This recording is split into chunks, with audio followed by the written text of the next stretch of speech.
중국 춘추 전국 시대 진나라 해왕이 총나라를 정복하고 싶었지만 험한 산길 때문에 쉽지가 않았습니다. 그래서 평소 무력이 많은 초광의 약점을 노렸습니다. 해왕은 옥으로 소를 조각하고 그 안에 황금과 비단을 가득 채워서 우호의 선물을 보낼 계획이라는 소문을 퍼뜨렸습니다. 이 소식에 초광은 잔뜩 기대에 부풀어 저게 계략일지 모릅니다라는 신하들의 간언을 듣지 않았습니다. 오히려 백성들을 동원해서 그 오구를 맞이할 길까지 새로 닦았는데요. 결국 오구를 실은 수레가 도성 안으로 들어왔습니다. 그리고 트로에 목마른 병사들이 숨어있기라도 했죠. 수레를 호위한다는 명목으로 중무장한 진나라 병사들이 함께 따라와 마침내 성은 점령되고 말았습니다. 그리고 초광은 사로잡히고 말았죠. 작은 욕심에 눈이 멀어 나라 전체를 잃었는데요. 여기서 나온 말이 바로 소탐대실. 소를 탐하면 아니고요. 작은 것을 탐하면 대실 큰 것을 잃는다 라는 사자성어입니다. 최근 뉴스를 장식하고 있는 사건들을 보면서 같은 생각을 하게 됩니다. 정치권의 크고 작은 스캔들을 보면 처음에는 자신의 작은 이익을 위한 선택이었을 텐데 결국 큰 파장을 만들면서 모든 것을 잃게 되는 경우를 목격하게 됩니다. 이것은 비단 정치인들만의 이야기가 아니죠. 사회 각 영역, 종교도 물론이고요. 바로 저와 여러분의 이야기입니다. 그리고 예수님께서 오늘 말씀을 통해 다루고 계시는 내용인데요. 마음에서 시작되는 작은 타협이 어떻게 우리 인생 전체를 망칠 수 있는지, 그리고 어떻게 그런 위험에서 벗어날 수 있는지 두 가지로 함께 살펴보도록 하겠습니다. 첫 번째, 작은 마음이 만드는 큰 손실이 있습니다. 예수님께서 말씀하십니다. 28절, 음욕을 품고 여자를 보는 자마다 마음의 힘이 간음하였느니라. 율법에서는 행동으로 간음하지 말라고 하는데 간음은 행동이잖아요. 그런데 지금 예수님은 마음으로 품는 것조차 이미 간음이라고 하십니다. 이 말씀을 들은 당시 사람들이 얼마나 당황스러웠을까요? 아니, 이 말씀을 지금 보고 있는 우리는 얼마나 당황스러운가요? 예수님은 단순히 더 엄격한 기준을 제시하는 것이 아닙니다. 그보다는 죄의 본질을 정확히 짚어주고 계시는데요. 모든 큰 죄는 작은 마음에서부터 비롯된다라는 것입니다. 초광이 오구에 눈이 멀었듯이 우리도 마음 한구석에서 시작되는 작은 욕심들이 있습니다. 부인할 수가 없어요. 29절 30절, 만일 내 오른손이 너를 실족하게 하거든 빼어내버리라. 내 백체 중 하나가 없어지고 온몸이 지옥에 던져지지 않는 것이 유익하며, 또한 만일 내 오른손이 너를 실족하게 하거든 찍어내버리라. 내 백체 중 하나가 없어지고 온몸이 지옥에 던져지지 않는 것이 유익하니라. 저는 예수님께서 문자 그대로 눈을 빼라 또는 손을 찍어내라고 하시는 말씀은 아니라고 봅니다. 일종의 비유라고 보는데요. 작은 것이라도 나를 잘못된 길로 이끈다면 과감히 끊어내야 한다라는 것이죠. 이게 눈이냐 손이냐의 문제가 아니라 아무리 작은 거지만 죄를 짓는다, 잘못된 길로 간다, 그렇다면 과감히 끊어내야 된다고 말씀하고 있습니다. 조금만 생각해 보면 우리 일상에 얼마나 많은 작은 타협들이 있는지 발견하게 됩니다. 처음에는 정말 사소해 보입니다. 하지만 그런 작은 타협들이 쌓이면서 우리는 점점 더 큰 유혹에 무너지기 쉬운데요. 어느 순간 돌이킬 수 없는 선을 넘어선 자기 자신을 발견하게 되는 것입니다. 이어지는 말씀에 예수님은 이혼 문제를 다루십니다. 32절, 누구든지 음행한 이유 없이 아내를 버리면 이는 그로 간음하게 함이요. 당시에는 남자가 마음만 먹으면 이혼할 수 있었습니다. 여성을 소유물 중 하나로 취급했으며 오늘날보다 더 쉬웠다고 할 수 있을 겁니다. 오늘날도 쉽다고 하지만 사실 오늘날의 이 장애, 허들이라고 한다면 아마 그건 경제권일 겁니다. 경제적인 어떤 여력 또는 자녀겠죠. 근데 과거에는 여성 같은 경우는 소유물 중에 하나였으니까요. 더 쉬웠다고 볼 수 있을 텐데요. 그런데 예수님은 이것을 마음의 작은 불성실에서부터 출발한다고 보시는 것입니다. 이게 뭐 큰 문제가 있어서 뭐 이혼하고 갈라서 이게 아니라 마음에서 비롯된 작은 불성실, 그러니까 그게 출발점이다라고 보는 것입니다. 결혼 생활이 그렇죠. 결혼하신 분들은 다 공감하실 텐데요. 작은 거짓말, 작은 배려의 부족, 작은 무관심들이 점점 쌓여갈 때 관계가 무너지기 시작하는 것이죠.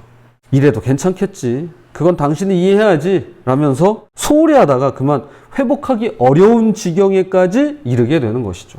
이것이 소탐대실의 안타까운 현실이라고 생각됩니다. 작은 마음의 타협이 결국 우리가 가장 소중하게 여기는 것들을 잃게 만드는데요. 아무리 작은 것이라도 가볍게 여기지 않는 우리가 되었으면 좋겠습니다.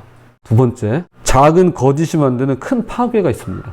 예수님께서 계속 말씀하십니다. 34절, 나는 너희에게 이르노니 도무지 맹세하지 말지니 당시 사람들은 맹세를 통해 자신의 말에 권위를 더하려 했습니다. 그러니까 내가 하는 말에 무게감을 싣기 위해서 맹세를 가져왔는데요. 34절에서 36절에 보니까 하늘을 두고 맹세하노니 또는 땅을 두고 맹세하노니 또는 예루살렘을 두고 맹세하노니 하면서 자신의 말에 무게감을 실었다라고 이야기합니다. 심지어 내 머리를 걸고 맹세하노니라며 자신의 목숨까지도 담보로 내세웠습니다. 왜 우리도 그런 말 하잖아요. 내 목에 칼이 들어와도 뭐 죽어도 뭐 이런 표현 하잖아요. 그러니까 똑같은 거예요. 그러니까 내 머리를 걸고 맹세하노니 그렇게 쓰이는 말이라고 합니다. 그런데 예수님께서는 이렇게 대답하십니다. 너가 한 터럭도 희게하거나 검게 할 수 없지 않느냐? 라고 반박하십니다. 즉 머리카락 한 올도 우리 마음대로 할 수 없는데 하물며 목숨 전체가 어떻게 우리 것이겠느냐라는 것이죠. 뭐 목숨 갖고 뭐 생명 걸고 뭐 내가 죽어도 뭐 이러는데 그거 말고 아니 머리카락 한 올도 어떻게 못하는 주제에 무슨 목숨이냐 그 얘기를 하고 계십니다. 결국 맹세 담보로 내세우는 것들은 모두 우리 통제 바깥에 있는 것들입니다. 내가 어떻게 할 수 있는 것들이 아니에요. 하지만 예수님께서 그런 복잡한 장치들이 오히려 진실을 흐릴 뿐 예, 아니오라는 대답만으로 충분하다라고 말씀하고 계십니다. 그거면 충분해. 그럼 왜 우리는 복잡한 설명이나 변명이 필요한 걸까요? 대부분 마음속 어딘가에 거짓이나 불순한 동기가 자리 잡고 있기 때문이라는 것입니다. 즉 진실한 마음일수록 단순하고 명확할 수가 있는 것이죠. 그런데 그렇지 않을 때 우리 마음속 어딘가에 뭔가 자리 잡고 있다는 것입니다. 그것을 오늘 성경은 이렇게 이야기하는데요. 37절 오직 너희 말은 옳다 아니라 하라 이에서 지나는 것은 악으로부터 나느니라. 여기에 악의 어떤 여지를 가지고 온다는 것이죠. 악으로부터 출발할 수 있다는 겁니다. 2016년 미국에서 가장 존경받는 은행 중 하나인 웰스파고 저도 처음 들어봤어요. 이 은행에서 일어난 사건입니다. 직원들이 비현실적인 판매 목표를 달성하라는 압박에 시달린 나머지 결국 고객의 동의 없이 가짜 계좌를 대량으로 개설했다고 합니다. 처음에는 실적을 조금 부풀리는 것 정도는 괜찮겠지라는 작은 거짓에서 시작했겠지만 결국 7년 동안 무려 350만 개가 넘는 가짜 계좌를 만들고 350개가 아니에요. 3,500개도 아니에요. 350만 개. 이걸 만들 수 있을까 싶을 정도인데 이 일로 은행은 30억 달러, 우리 한화로 3조 9천억 원이라는 벌금을 물어야만 했다고 합니다. 5,300명 이상의 직원이 해고되었고 은행의 신뢰도는 바닥에 떨어졌죠.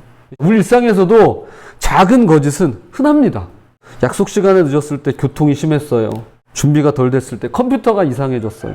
하기 싫은 일이 있을 때 몸이 안 좋아요. 물론 그때 교통체증이 심하고 그 순간 컴퓨터에 오류가 생기고 하필 몸이 안 좋을 수도 있습니다. 실제로 그렇기도 해요. 하지만 별것 아닌 것 같지만 축소하거나 확대해서 작은 거짓말들이 하나 둘 쌓이다 보면 우리는 점점 진실에서 멀어질 수밖에 없는 것이죠. 더 중요한 것은 이런 작은 거짓말들이 관계를 파괴한다는 점인데요. 당장은 상대가 눈치채지 못할 수도 있겠지만 언젠가 거짓은 드러나기 마련입니다. 그리고 한번 무너진 신뢰는 다시 쌓기가 얼마나 어려운지 우리 모두 잘 알고 있습니다. 예수님께서 옳다 아니다로 충분하다고 하시는 것은 우리를 어렵게 하시는 게 아니죠. 오히려 우리를 더 큰 고통으로부터 보호하시려는 사랑과 지혜입니다. 복잡한 변명과 합리화에 에너지를 낭비하지 말고 단순하고 진실하게 살라는 것이죠. 자꾸 다른 사람 눈치 보고 하는데 그러지 않았으면 좋겠어요. 그리고 이해를 해주고 못 해주고는 그거는 상대방 문제고요. 나는 내가 할 도리를 하는 거예요. 단순하고 진실하게 살라고 주님이 이야기하십니다. 그래서 신앙에도요, 미리미리 대비하는 정비신앙이 있고요. 일 다 터지가 난 뒤에 하는 수리신앙이 있습니다. 저는 그렇게 생각합니다. 작은 거짓은 결코 작은 거짓으로 끝나지 않습니다. 그것을 유지하기 위해서, 유지, 보수, 관리하기 위해서 더 큰 거짓이 필요하고요. 결국 자신이 지키려던 모든 것을 파괴하고 말 것입니다. 아가서 2장 15절의 말씀처럼 포도원을 허는 작은 여우를 조심하시는 우리 모두가 되었으면 좋겠습니다. 자, 말씀의 결론을 맺겠습니다. 초강도 분명히 알고 있었을 것입니다. 세상에 공짜는 없다라는 것을. 너무 좋은 제안에는 함정이 있다는 것을 말이죠. 하지만 욕심이 그 모든 지혜를 가려버렸습니다. 우리도 마찬가지입니다. 머리로 납니다. 작은 타협이 위험하다는 것을, 작은 거짓말이 큰 문제를 만든다는 것을 말이죠. 하지만 그 순간의 유혹 앞에서 이번 한 번만, 이 정도는 괜찮겠지라는 생각이 드는 게 문제라 할 수 있을 겁니다. 그래서 예수님께서 이토록 강하게 말씀하십니다. 빼어내버리라, 찍어내버리라 라고 말이죠. 그 정도의 결단이 필요하다라는 것입니다. 작은 것을 포기하는 용기가 결국 큰 것을 지키는 지임을 가르쳐주고 계십니다. 그러나 절망하지 마시기 바랍니다. 베드로도 예수님을 3번 부인했지만 주님은 그를 다시 세워주셨습니다. 또한 다윗도 큰 죄를 지었지만 진실한 회개를 통해 하나님의 마음에 합한 사람이 될 수 있었습니다. 하나님의 은혜는 우리의 실패보다 크십니다. 이 사실을 잊으시면 안 돼요. 그 은혜가 있기에 우리는 더욱 담대하게 옳다 아니다를 분명히 할 수 있는데요. 실패해도 다시 일으켜주실 하나님을 믿기에 작은 타협에 연연하지 않고 큰 진실을 택할 수 있는 것입니다. 부디 소탐대실의 유혹이 다가올 때마다 예수님께서 보여주시는 하나님의 지혜와 은혜가 있음을 꼭 기억하며 작은 것부터, 마음에서부터 진실하고 정직하게 살아가는 저와 여러분이 되시기를 주님의 이름으로 부탁을 드립니다.